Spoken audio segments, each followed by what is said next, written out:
فولي كل الأكلات. تعالوا نسوي صاج ويا المقبلات. يا باش حياكم شيف مها وياكم. اليوم راح أسوي لكم الصاج بدون كابس وبطريقة كلش طيبة بطريقتي. خلينا نقول بسم الله ونبدي.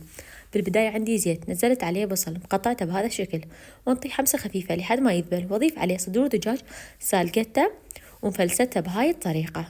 اوكي، بعد ما اطيح حمسة مضبوطة راح اضيف عليه مجموعة من البهارات. هاي البهارات ضرورية ولازم تضيفوها كلها حتى تنطي نكهة كلش طيبة للدجاج، وكمية البهارات يعتمد على كمية الدجاج مالكم.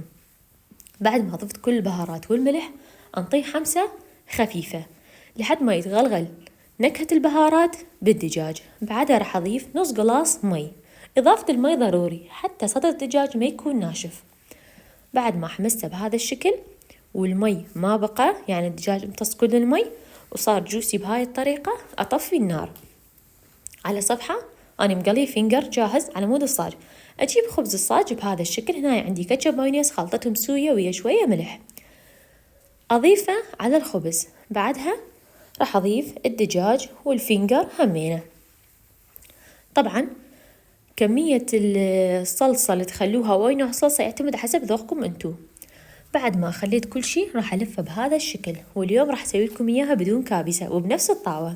هاي الثانية مثل ما تشوفون قاعدة أسويها بنفس الطريقة، كلش سهلة وما تاخذ وقت همينة.